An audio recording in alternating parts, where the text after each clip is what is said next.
Hello, I'm so sorry. Um, music is kind of intermittent.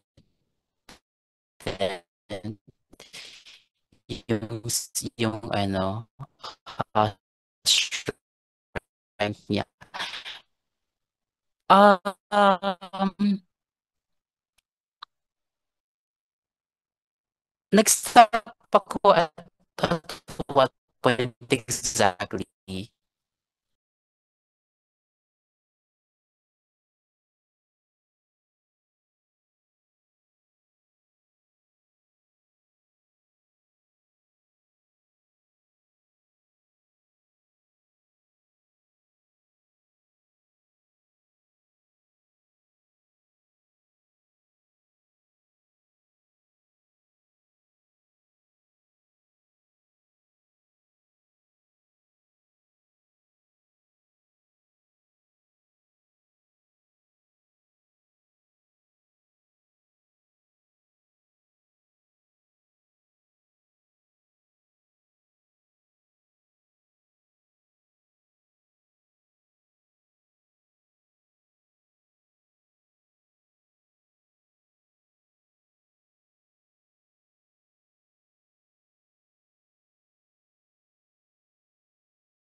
Hi, good afternoon. Sorry, I just moved to another room.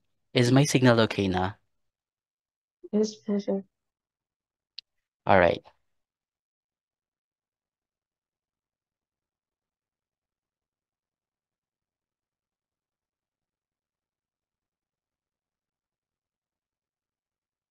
Okay.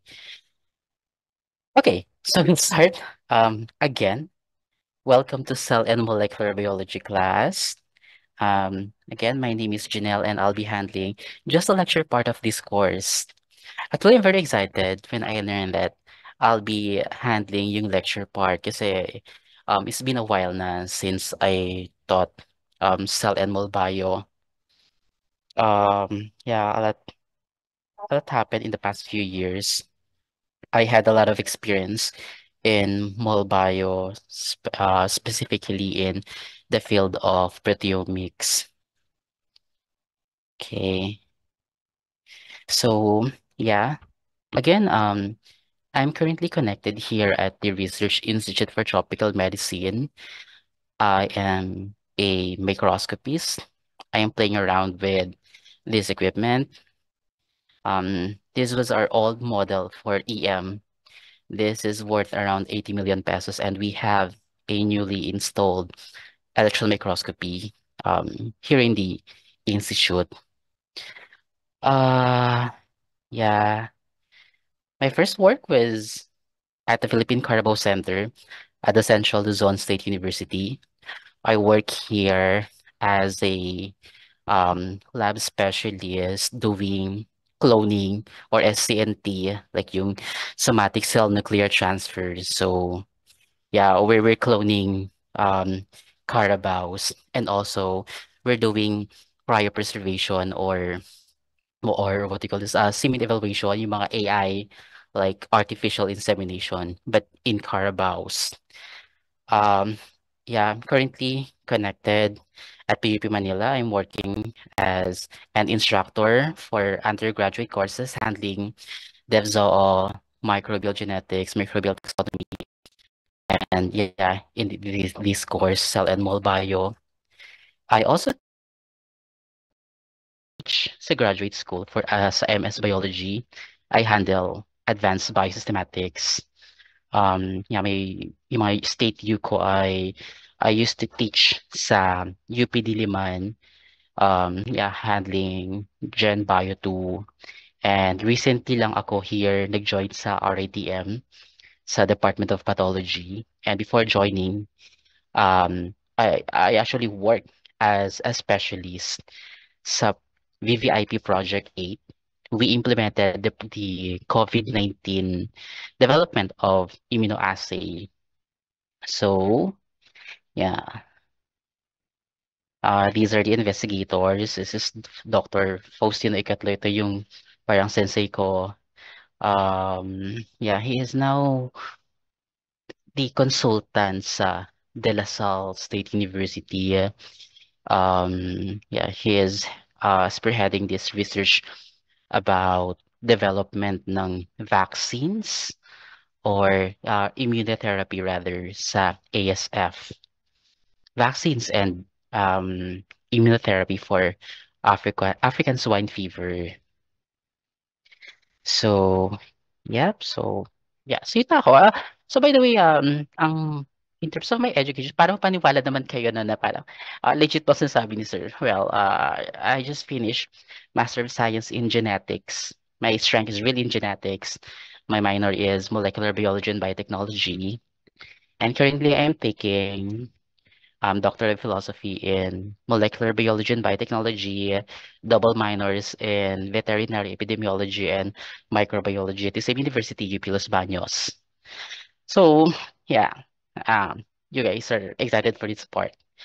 What are my requirements? So, 30% of your grade will be coming from your proposal. Your proposal should be associated with either genetic engineering or if you want gene expression studies, bioinformatics, and whole genome sequencing. Okay, so I want you guys to limit your proposal in this four topics: genetic engineering, gene expression, like actually gene expression is quite associated with genetic engineering. Kasi he also do gene knockout and knockdown in here. Bioinformatics would include yung metagenomics or proteomics. Okay, and yeah, kasi we are already in the omics era, no? I'm pretty sure that you guys have heard what omics is. So, right, we do have proteomics, we have genomics, metagenomics, metabolomics, glycomics, celiomics, phenomics, no, a lot of omics. Kasi biology is really evolving. No, ang dami ng changes. Sabi nga ng mga um, friends ko na mga may certain experience na like they're kind of, I'm not saying they're old. Well, yeah, technically they're old. Pero ayun, um, parang hindi na biology. Hindi like they used to expose to a different biology. So parang foreign na sa kanila yung biology today. We'll be having an exam as well. Pero once lang siya. And yeah, I think this is gonna be your final exam, and that would constitute 30% of your grade. We'll also be having 4 to 5 exercises, and that would constitute 40% of your grade. So there will be no reporting in this kasi when I learn na yung population of this class ay medyo heavy, sobrang dami nyo, medyo mahirap yon na mag-conduct pa ng reporting. And I think sa lahat ng courses niyo meron na kayong reporting. Okay, so before we proceed na sa ating topic, do you guys have questions? Sige, bago tayo mag lecture proper.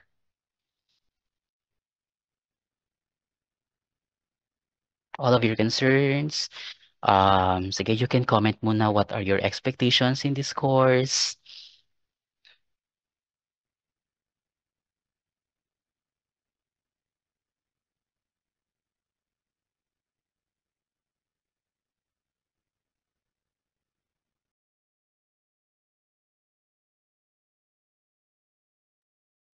Yes, bless you.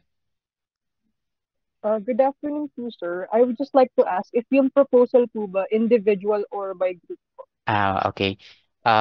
Yeah, so the proposal is gonna be by threes, more likely, by group siya. Pero it's gonna be limited to 3 members.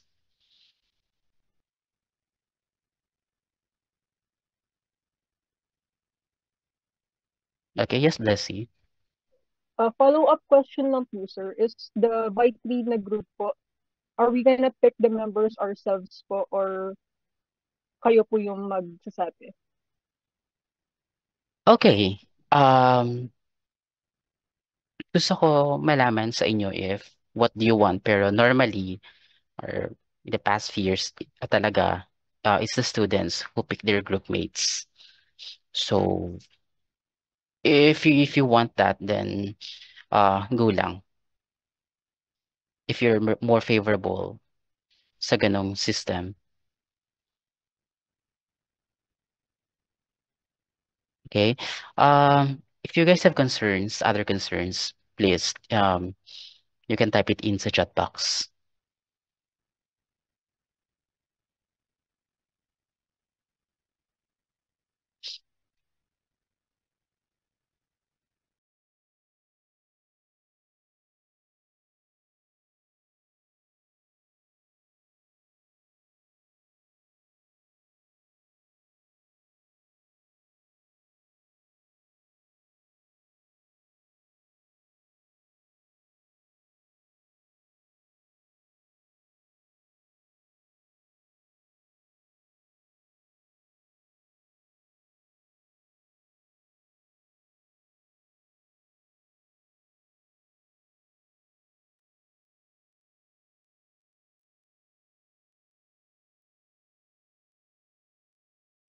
Okay, so wala nang concerns? Alright. So by the way, yung email, no, medyo bihira ko ginagamit yung pup.edu.ph. So, if you can email me sa janelle.vinaraw@gmail.com. So, yun yung ginagamit ko. Medyo late ako mag-respond doon sa pup.edu.ph. So far yun lang. Sige. We'll now go to our first lecture, which is all about the structure and functions of biological molecules. So, this figure, ito, this would show you the interaction of your nucleic acid or your double-stranded DNA and this protein. This is actually the protein called the histones. And as you know, diba, histones do play important role in the regulation of the gene expression. This is not new to you, especially if you're done with the bio. Kasi, right, how cell differentiates is because of the regulations or differences in gene expression, no? Kahit na sabihin natin na the same yung DNA content ng iyong skin cell and yung DNA na meron sa iyong white blood cells in terms of, yeah, because it's 100% identical, pero in terms of gene expression, merong differences. Kaya yung phenotypes o yung structure ng cell na yun ay magkaiba despite the fact na 100% similar ang kanilang genetic material. Okay? So, the structure and functions of biological molecules. In here, this is just actually a review of your Gen Chem. Yeah, kasi we'll be talking about bonding, like covalent, ionic, H bands, etc.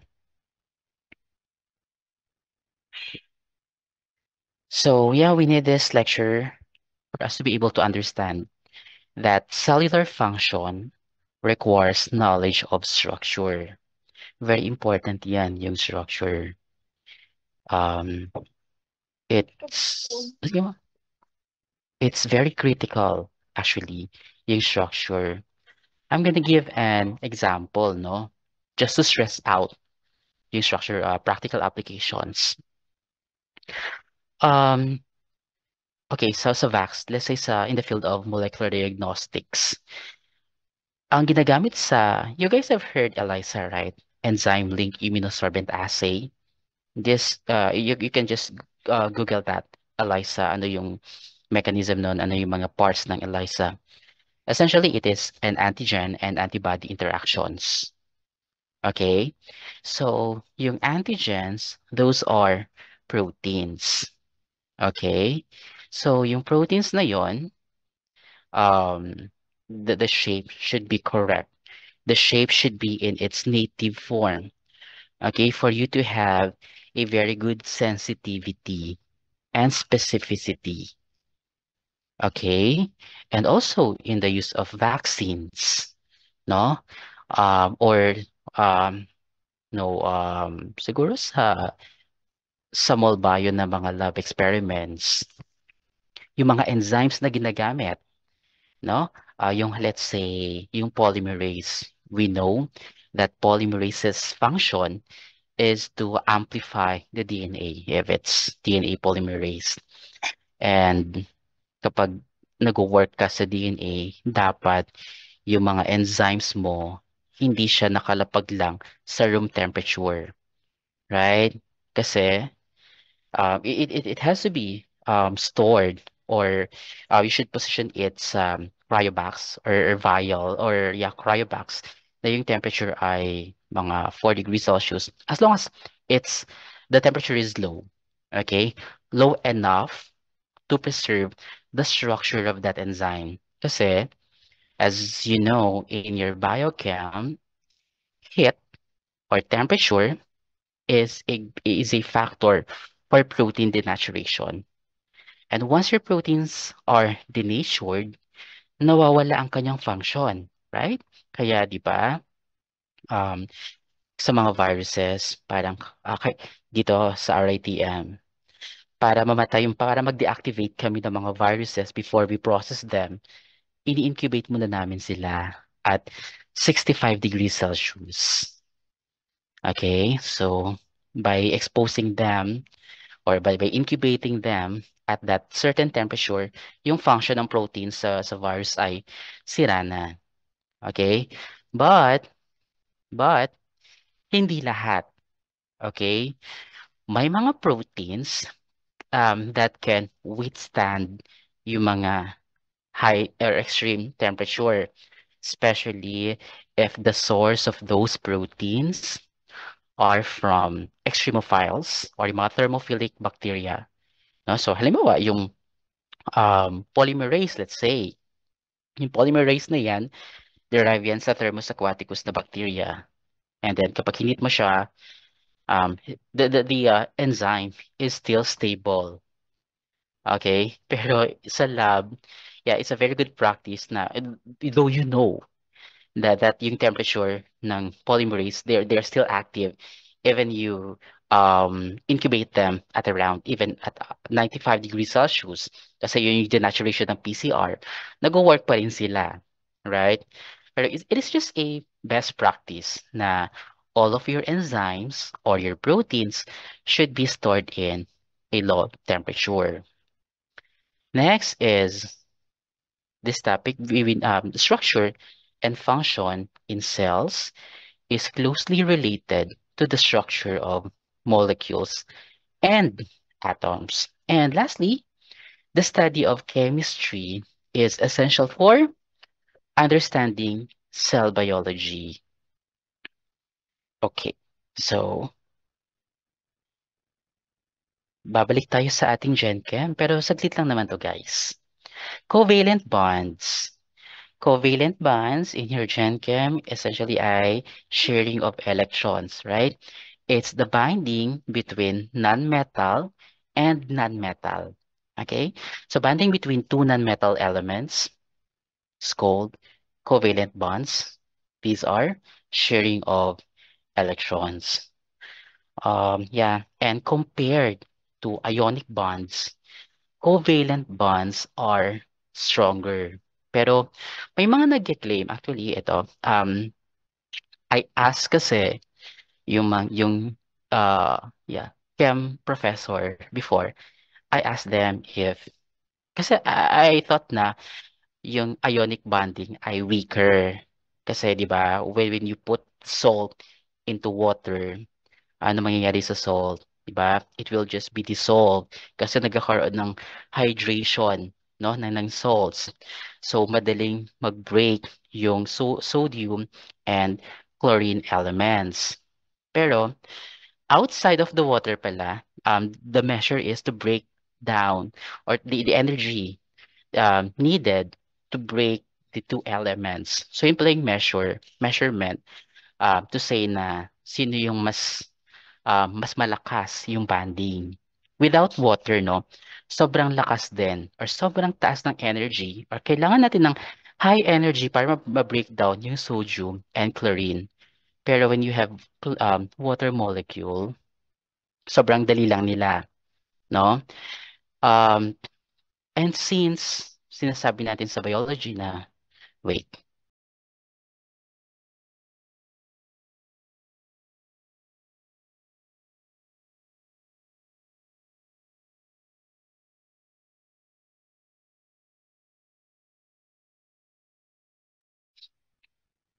I'm so sorry. So yun, nasaan ako? Okay. So kung sino mas malakas, no, yung covalent ba or yung ionic. So ayun, sabi ng ano ng chem prof, dalawa silang pinagtanungan ko eh. One was from Ateneo, yung isa naman is from UP Diliman. Sabi ng, oh, hindi ko sabihin ko ng institute. Or, sorry, nasabi ko na pala institute, anong name. Pero, ayun, sabi ng Ateneo guy, sabi niya, ang stronger daw ay ionic. And si UP Diliman guy naman na chem prof, sabi niya ay covalent bonding. And ang explanation naman nila is that, ayun nga, sabi ng isa, ionic daw kasi, don't consider water, no? Sa energy to break down yung bonding ng two elements. Sabi naman ng isa, um, covalent daw kasi ang strongest or hardest material is yung mga diamonds, no? So, and diamonds are made up of carbons. Carbons na yung bonding is via covalent bonds. So, ang bias ko is covalent bonds ang stronger kasi sa biological system, 'di ba, it's liquid. So, yung mga covalent bonds talaga yung mga dapat na meron sa mga molecules natin. Okay, pero not all of the time and I'll be explaining soon kung bakit hindi lahat ng bonding ay covalent. Okay. So, we also have these polar and non-polar molecules. So, yung mga polar molecules natin, they have these charges, no? Just like sa water molecule. Water molecule is polar kasi it has a partial positive and partial negative. And also yung mga, let's say, mga OH, yung mga functional group na OH, no? Those are um, polar molecules. So have one or more electronegative atoms, usually in oxygen, nitrogen, or sulfur, which are reactive. Meanwhile, pag sinabi naman nating non-polar molecules, they lack polarized bonds and electronegative atoms. Um, yeah, so bakit important yung mga to, itong mga basic chem na to? Last month, August, I think, yeah, August, first week ng August, I conducted this training sa institute. Um, yung workshop is all about vaccine design. So pinagawa ko yung mga researchers dito sa RITM on how to produce a protein and they try to analyze ano yung magiging shape ng protein kung meron silang polar and non-polar and kapag gagawa ng vaccine, ano yung considerations? Kailangan ba may polar or kailangan ba may non-polar? Stuff like that, no? And yeah, as we go along, you'll be able to realize bakit kailangan ng mga polar and ng mga non-polar regions sa mga proteins. Yeah, so some biological molecules, such as proteins and phospholipids, have both polar and non-polar regions. Yeah, basic to. Atom tend to fill their electron by sharing electrons. That's what covalent is. We know this na. And water results. Okay, so sa water molecule, H2O, right? Kapag sinabi natin, if my question is, what is the intermolecular bonding of water molecule? So, kapag sabi kong inter, it's hydrogen bonds, no? But when I ask, what is the intramolecular force occurring between oxygen and hydrogen, that is covalent. Okay, so if we are considering only one water molecule, yung bonding between oxygen and hydrogen is covalent, no? So that is that is an intramolecular force. Pero if we're considering yung intermolecular force, so we're considering na here yung two water molecules, no? Dalawang water molecules na bonding between hydrogen and oxygen having partial charges. Um, yeah. So this is, yeah, just to feel yung valence ng yung shell ng ating carbon. Okay. So non-covalent bonds are attractive forces that are ito naman yung mga non-covalent bonds, no? So kanina tapos na tayo sa covalent bonds, no? And ito naman, non-covalent bonds would include, yeah, I remember kasi sabi ng prof na parang they do not consider daw ionic bonding as a type of bonding. Parang they classify it lang as non-covalent bonds. I don't know. So, and yung mga weak bonds, they are very important. Okay? Bakit important yung mga weak bonds sa biological system? Halimbawa, yung antigen and antigen and antibody interaction, no? So dapat saglit lang after nila mag-bind, no? Mag-ano, magdi-dissociate na rin sila sa isa't isa. You don't want na nakabit lang siya. Um, yeah, weak bonds play an important role in dynamic cellular processes. Marami tayong ma-encounter na mga weak bonding. The types of non-covalent bonds, ito yung mga yon. Ionic. Okay. So, yeah, I just discussed kanina, no? Na when we say ionic bonds, these are bonding between non-metal and metal elements. Now, it's a transfer of electrons. Basic review natin, when you lose an electron, what happens? Nagiging more positive yung isang atom, right? Kasi natanggalan siya ng negative charge. And as it gain electrons, okay, they tend to become more negative. So, ayan, ito yung nabanggit ko kanina na, yeah, it's very easy to dissociate the sodium from the chlorine elements or chlorine ions via exposure to water. So, nagkakaroon ng hydration. Okay, hydration shell. So, that what makes the sodium and chlorine very easy to dissociate. Okay, next is, ayan, very important then yung another type of non-covalent bond, which is the hydrogen bonds. And the hydrogen bonds um, are being displayed sa bonding between the two nucleotides, right? Yung adenine, it binds with the thymine via the two hydrogen bonds, right? And yung guanine, nagbabind naman siya sa cytosine through three hydrogen bonds. So between AT and GC, mas sticky si guanine and cytosine. And ano naman yung application dun sa Cell Edmol Bio? Like, what am I gonna do with that information? Okay, so that information is actually useful when you are to design primers. Okay, when you design primers, kasi why do you want to make primers? I don't know if you guys have encountered na, pero yung when you do PCR, right?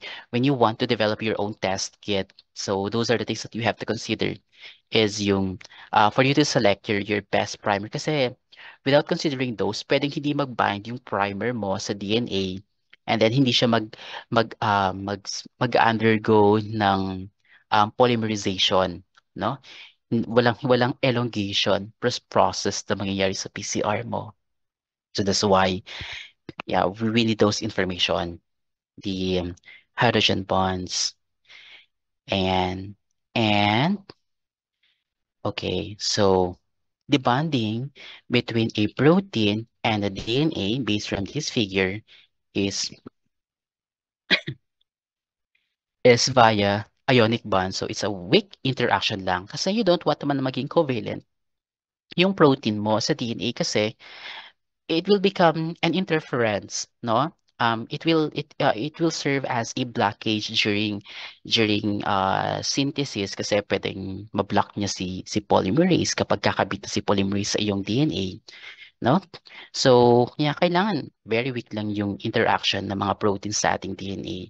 So, could be that this protein is a transcription factor, no? Hindi covalent bonds ang bonding ng protein sa ating nucleic acid. Yung transcription factors, for sure, na-mention na yan sa DevBio nyo, na kahit meron kang T polymerase, kahit meron kang RNA polymerase, meron kang DNA present yung gene na nag-synthesize, kung wala kang transcription factors, hindi mo ma-recruit si RNA polymerase. No, and we'll be discussing that sa mga succeeding lessons natin sa regulation of gene expression. What else is in here? Yes. Yeah, hydrogen bonds occur kapag partial negative, kapag mayroong attraction yung partial negative and partial positive. Partial negative to, and this is because of the positioning ng electrons, no? So, yeah, try to go back to your Gen Chem, try to review yung electronegativity. What are the values? Kapag sinubtract natin, let's say yung what is the electronegativity of carbon, what and yung oxygen, kapag sinubtract mo sila, ano yung difference, saan siya magpo-fall? Ionic, covalent, etc. Okay, so yeah, yeah, you learn that in your basic chem. Pero just to stress out lang no na we have those values, yung electronegativity difference that would dictate if they are covalent or ionic. What else is in here? Ayan, hydrogen bonds enhance solubility in and interactions of with water. Hydrogen bond occurs. Okay, blah blah blah. Yeah, I just explained this. I also explained this na there are 3 H bonds between the Cg and 2 H bonds between the Ta. So kaya sa primer mo dapat yung terminal regions would be a GC clamp. Dapat may guanine and cytosine doon kasi they are stickier. Okay.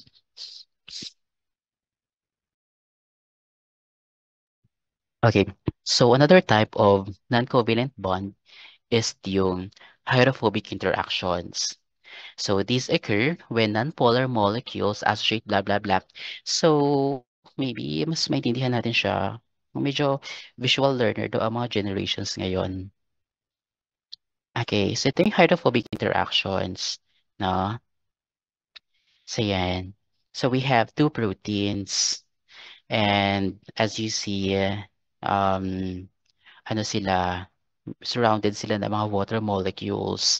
So let's say this region or this domain, etong part na to of the protein is nonpolar and this region of the protein is also nonpolar.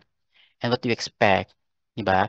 Based sa law of physics, kung ano yung more spontaneous dito, since nonpolar sila, ayaw nila ng water, so they tend to cluster together.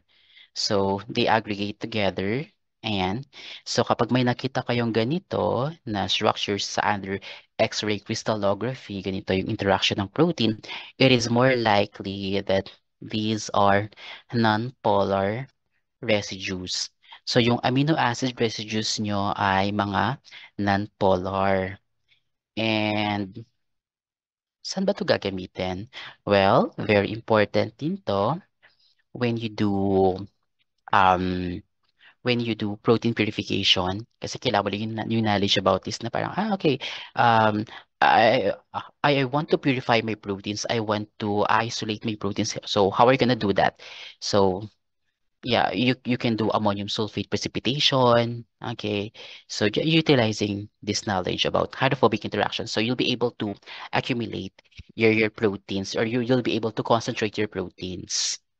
And then yeah, so why do I know yung mga ganito? Kasi um I used to ano rin kasi purify proteins when I studied just a short course lang naman sa Singapore about purification of vaccines and proteins.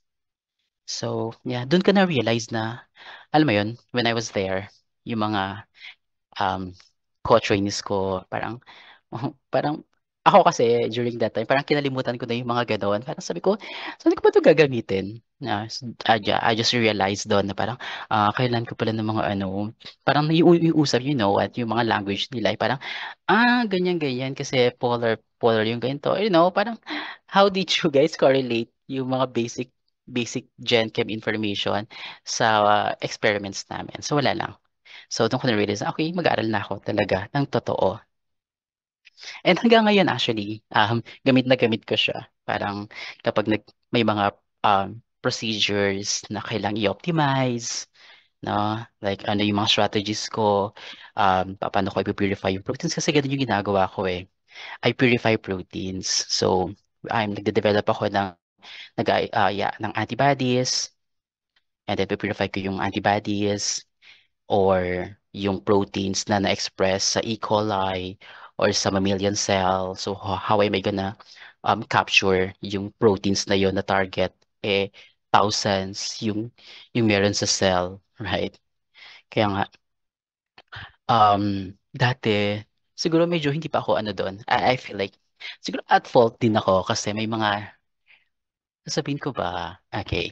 May mga research kasi dati na parang they say na, this is the protein that ano, na ito daw yung nakuha nilang proteins. Late, parang late ko na lang naman na-realize. Siguro kung alam ko lang yun, na ganun pala, yung procedure, ano, hindi siguro sila, hindi ko siguro pinirmahan yung ano, yung approval sheet ng thesis. Pero ganoon naman talaga tayo, no? Every day is a learning process. So if you, kung be, let's just be better version ng ating sarili every day. So, ayan, Van der Waals forces. Ito naman yung mga sineshow ng mga um, enzyme, substrate, yan. So, or yung antibodies and viral antigens, ayan yung interaction niya. So, it's a very weak force lang. Okay, so let's say we have this protein, the yung enzyme and the substrate complex. So, some of the forces are being exhibited because of this one, the van der Waals. And yung force na to ay relative sa distance. So there's this graph wherein you need specific ano lang distance for them to have or for them to show the optimal van der Waal interaction. Kasi greater than certain angstroms or the distance between these two molecules, they will dissociate na. Okay? And kailan ko rin ba to? Okay, so 3 weeks ago, we trained sa UP Diliman about molecular docking. So yun, binalik na naman kami sa mga gantong information, na parang yung mga amino acid residues, tapos ina-analyze namin yun na, ayan, ang funny lang kasi, um, medyo degrading to sa part ko kasi may mga times na parang alam mo yung sagot, tapos kapag nandun ka na on the spot, parang, ayun, nabablako ka na. Parang, um, ala- parang last week, ah, ina-ask kung ano yung bonding ng dalawang kapag merong isang nucleotide papasok sa polymerization process, like ano yung bonding na mangyayari. So ako parang inas ako kaagad. Tapos ako, girl, alam na alam ko yun kasi I've been teaching that for so many years. Pero nung on the spot na ako, parang, shucks, na yun. Kalimutan ko. Anyway, so, ayan, kaya hindi ko na gagawin yun. Pero dati ganun ako, na nabibigla ako na, ba't di mo alam yan? Chenes, ganyan. So, may mga instances pala na, hindi lang natin, hindi lang natin na-recall or hindi lang natin maalala, pero alam natin. So, naintindihan ko na yung mga kids. Kasi na-experience ko lang, parang, oh my God, ang dami nang nabiktima. Parang last 2 weeks ko na siya na-experience ulit. Okay. Ayan, van der Waals forces operate at optimum distance and are maximized by complementary surfaces. So, ayan yung mga induced fit models sa enzyme substrate complex. So, yan yun, yung mga forces na yan. Okay, so, this is the water molecule. No, again, intramolecular force, it's covalent. The intramolecular bond is H bond. Okay. So, bakit siya partial positive or partial negative? It has something to do with the position, kung saan yung gradient ng electrons niya. Like, is it away from exposed yung kanyang nucleus? No, kasi 'di ba kapag y expose yung or kung saan mas malapit yung electrons kasi 'di ba yung sa nucleus ng atom nandun yung protons. So, yes. And since yung oxygen ay more electronegative, so medyo voracious siya sa electrons, mas gusto niya, mas marami siyang electrons compared kay hydrogen. So, ang nangyari is mas closer sa kanya yung electrons. So, kaya siya more negative, kaya siya partially negative. And then, since yung mga negative charge medyo inaagaw ni oxygen, though nag-share sila, no? Kasi covalent bonding naman ay sharing of electrons, no? Pero kahit na nag-share sila, medyo selfish si oxygen kasi yeah. So ano kasi siya, she is, sorry for putting them genders. She is more electronegative than hydrogen. So, more yung kanyang electrons. And then si hydrogen naman, since, di ba, hydrogen is the first element sa periodic table, isa lang yung kanyang electron, isa lang yung kanyang proton. No? So, kapag kinuha pa ni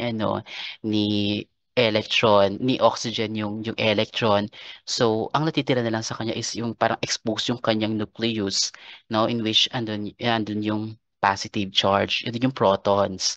So that's what makes it passive, partial positive. Okay? So yun. So yun yung weak hydrogen bonds.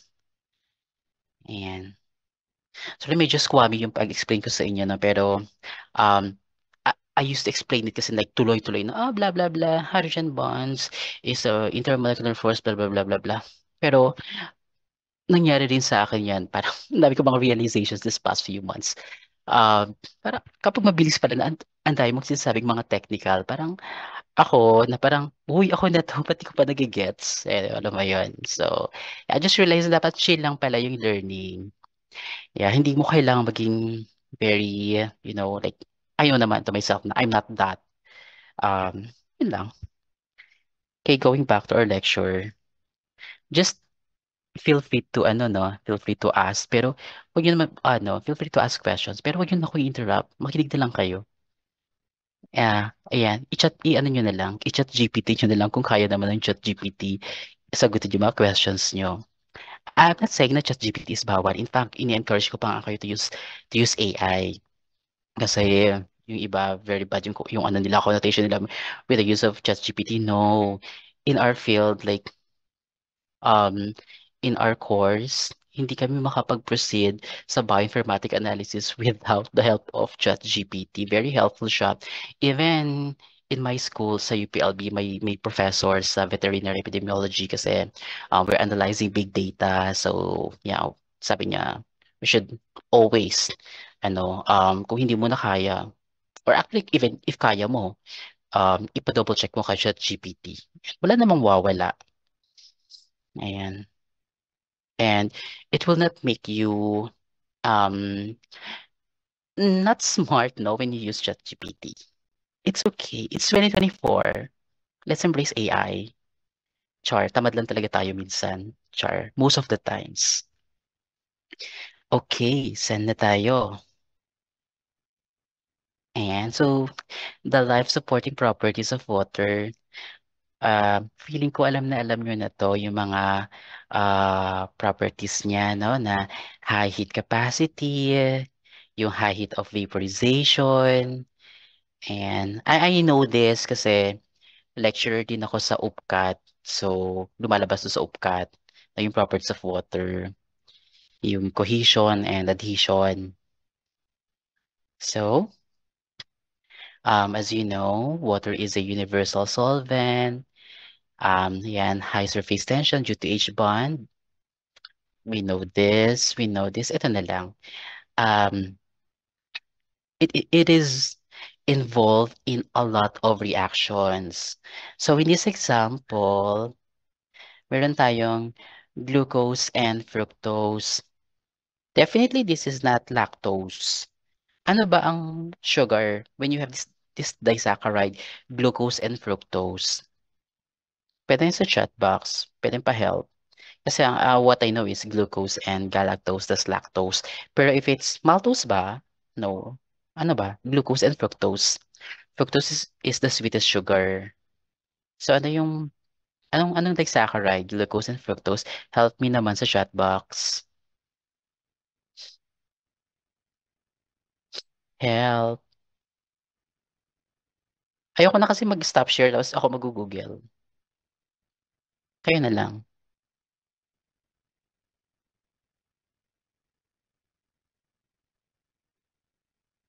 Ayun. Sucrose. Ayan, thank you. So, close daw. So, hindi ko yeah. Sige, sucrose. So, para mag-bind si monomer glucose and another monomer fructose, ayan, nagkakaroon ng reaction yung hydrogen from the fructose and the functional group OH ng glucose molecule, no? And the reaction is said to be dehydration. So, kapag sinabi nating dehydration, that is synthesis, no? So, sa sugar molecules, kapag kumakabit, word of the day, kabit.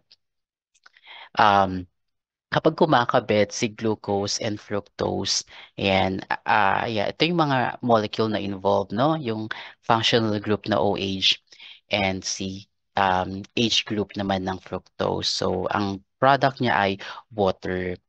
So, kapag, ayan, kapag na-dehydrate siya, it's not literal na dehydrate, no?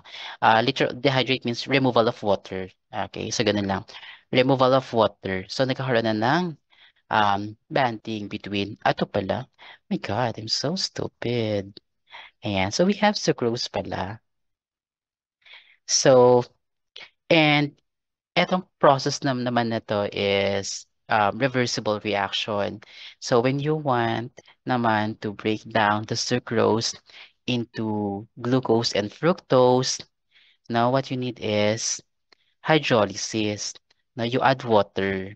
Now you add water sa reaction na to. Pero just because na maglalagay ka ng water sa asukal, eh mag-breakdown na siya into glucose and fructose. No. Kailangan nito ng mga enzymes. No? And also, hindi lang enzymes. Tamad si enzyme kung hindi mo siya babayaran. Ano ba yung pambayad sa mga enzymes? Ano ba yung currency sa cell? It's ATP, right? So, lahat ng reaction, kailangan ng ATP. So, next is more of sterols na tayo. Um, yeah, cholesterol. So, okay. So carbon, let's now talk about carbon. Carbon is central to the chemistry of life. Yeah, very gas-gas na tong carbon na to. Paulit-ulit tayo dito sa org chem. And tinatanong pa ng teacher natin sa org chem, no, if how do you classify carbon dioxide? Is it organic or inorganic? O lahat ba ng carbon containing compounds ay organic? So yun. So yung question, ano ba yung sagot doon? Lahat ba ng carbon-containing compounds ay organic?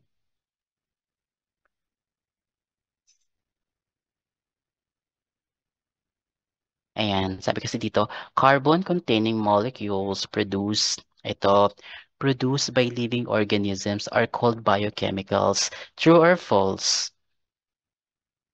Lahat ba ng